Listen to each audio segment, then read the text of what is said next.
కాంగ్రెస్ ఏడాది పాలనపై తెలంగాణ మొత్తం సంబరాలు నిర్వహిస్తోంది. ముగింపు ఉత్సవాలకు గులాబీ బాస్ కేసీఆర్ తో పాటు ప్రతిపక్ష పార్టీలకు కూడా ఆహ్వానం పంపిస్తున్నారు.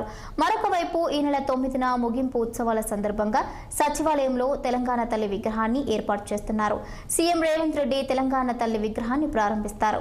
ఈ సందర్భంగా కాంగ్రెస్ ఏడాది పాలన సంబరాలపై ప్రతిపక్ష పార్టీలు చేస్తున్న విమర్శలపై పీసీసీ అధ్యక్షుడు మహేష్ కుమార్ గౌడ్ తో మా సీనియర్ కరెస్పాండెంట్ శ్రీనివాస్ అందిస్తున్న ఫేస్ టు ఫేస్.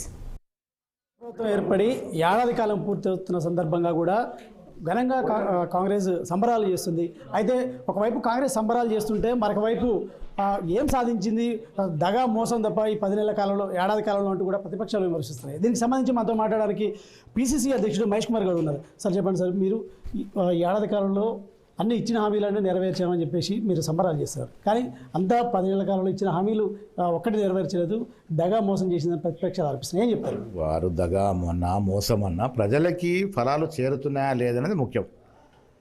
ఇలా తెలంగాణలో 10 ఏళ్ల నిర్బంధ నిరంకుశ పాలన చెమరగీతం బట్టి పోయిన డిసెంబర్ 7న మాకు అధికారం కట్టబెట్టినారు. ఆనాడు శక్తివంచన కృషి చేసిన పీసీ అధ్యక్షుడు ముఖ్యమంత్రి అయినారు రేవంత్ రెడ్డి గారు, బట్టి గారు ఉప ముఖ్యమంత్రిగా మంత్రివర్గం ఏర్పాటు చేసుకొని తర్వాత ఎన్నికలు వచ్చే పార్లమెంటుగా 9 నెలల్లో కష్టపడి సాధించిన ఫలితాలు ఇలా ప్రజలకు చేరుతూ ఉన్నాయి. ప్రజలు సంతోషంగా ఉన్నారా లేదన్నది మాకు ముఖ్యం. ఇలా ప్రజలకు వైద్య సదుపాయాలు అంతా ఉన్నాయి, మెరుగైన వైద్య సదుపాయాలు అంతా ఉన్నాయి, మహిళలకు ఉచితంగా బస్సు వచ్చింది, ఫ్రీగా విద్యుత్తు చాలా కొన్ని వేల కుటుంబాలు ఆదుకుంటూ ఉన్నాయి. మరి 50 ఏళ్లలో 50,000 ఉద్యోగాలు ఇవ్వలేని పరిస్థితి. మేము సంవత్సరం లోపటే 56,000 ఉద్యోగాలు ఇచ్చాం. ఇది రేవంత్ రెడ్డి గారి ఆలోచన నిరుద్యోగం తగ్గాలని. ఈ రాష్ట్రంలో 2023లో నిరుద్యోగ శాతం 22.9 ఉంటే ఇలా 18.1కి వచ్చింది. అది అభివృద్ధి కాదా? జిఎస్టీపీలో ఇవాళ తెలంగాణ అగ్రగామిగా ఉంది, అది అభివృద్ధి కాదా? పారిశ్రామికంగా అభివృద్ధి చెందుతూ ఉన్నాం, సంక్షేమంగా ఫలాలు ఇస్తూ ఉన్నాం, ప్రజలు సంతోషంగా ఉన్నారు. మాకు ప్రజల ఆభిష్టం, ప్రజల కోరిక ముఖ్యము. ఇలా ప్రతిపక్షాలు మాట్లాడతాయి, ఎందుకంటే 10 ఏళ్ళు వాళ్ళు విధ్వంసం సృష్టించి దోపిడీకి పాల్పడ్డారు కాబట్టి వాళ్ళు ప్రజలు పక్కన పెట్టినారు. మేము ఉన్నామని చెప్పుకోవడానికి ఏదో విమర్శలు చేస్తూ ఉన్నారు. బీజేపీ వారికి తెలంగాణకు సంబంధమే లేదు. 8 ఎంపీలు గెలిచారు, ఏం సాధించినారు? సంవత్సరం కాలంలో ఏం ప్రాజెక్టు తెచ్చినారు? కనీసం 8 మందిని కలిసి ఒక శృతి మీద పోయి ప్రధానమంత్రి కలిసి మాకు ఈ ప్రాజెక్టు కావాలని అడిగినారా? విభజన చట్టంలో ఉన్న హామీలు నెరవేర్చాలని అడిగినారా? రాష్ట్రానికి రావాల్సిన 35-40 కోట్ల బకాయిల గురించి అడిగినారా? రాష్ట్రానికి రావాల్సిన ప్రాజెక్టుల గురించి అడిగినారా?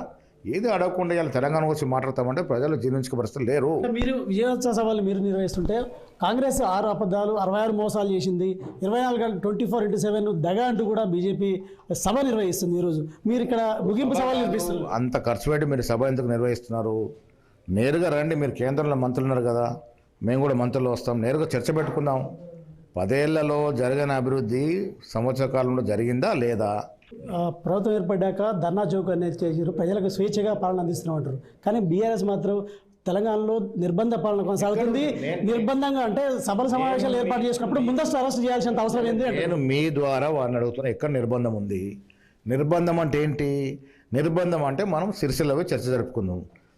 అసలు సిరిసిల్ల నిర్బంధం 10 ఏళ్ళు సిరిసిల్లో కొనసాగింది. కేటీఆర్ పోతే అరెస్టులు, కేటీఆర్ వస్తే అరెస్టులు. ఎన్ని వేల సార్లు అరెస్ట్ చేశారు, ఎన్ని వేల సార్లు మమ్మల్ని హౌజర్స్ చేశారు. ఇవాళ ఒక్క హౌజర్స్ అని అయిందా? ఇవాళ నిర్బంధం ఉంటే కేటీఆర్ ఇంత స్వేచ్ఛగా తిరగలుగుతారా? కౌశిక్ రెడ్డి ఇంత దిగజారిన భాషతో మాట్లాడగలుగుతారా? నిర్బంధం లేదు ఇక్కడ. ఇది ప్రజాస్వామ్య పద్ధతి నడుస్తూ ఉంది. మేము స్వేచ్ఛను ఇస్తూ ఉన్నాం. దాని స్వేచ్ఛను మీరు దుర్వినియోగం చేస్తుండొచ్చు, మేము స్వేచ్ఛను ఇస్తూ ఉన్నాం. ఈ రాష్ట్రంలో రేపు జరగబోయే పండుగ ఇది అందరి పండుగ.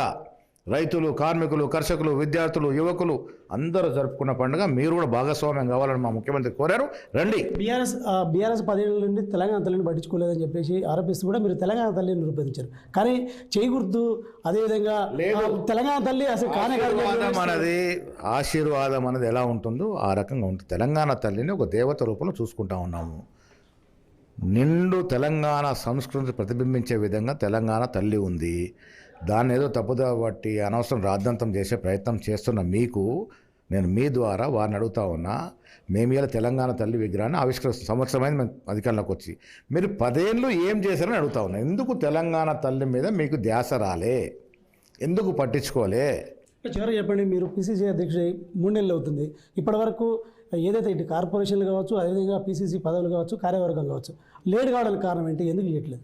డెఫినెట్గా ఇప్పుడు ప్రయారిటీగా ప్రభుత్వ సంక్షేమం అభివృద్ధి కార్యక్రమాల్లో నిమగ్నమై ఉన్నారు ప్రభుత్వం కానీ మంత్రులు కానీ.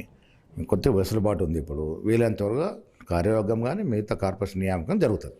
మొత్తంగా ఏదైతే ఈ ఏడాది కాలంలో కూడా కాంగ్రెస్ ప్రభుత్వం చేస్తున్నట్టు విమర్శల కంటే చేస్తున్నట్టు సంబరాలకు సంబంధించి ప్రతిపక్షాలు చేస్తున్న విమర్శలు కూడా పిసిసి అధ్యక్షుడు తీవ్రంగా ఖండించారు. అదేవిధంగా ఈ కార్యవర్గానికి సంబంధించి కావచ్చు, పిసిసికి సంబంధించిన పదవుల విషయంలో త్వరలో కూడా చేపడతామంటూ కూడా చెప్తున్న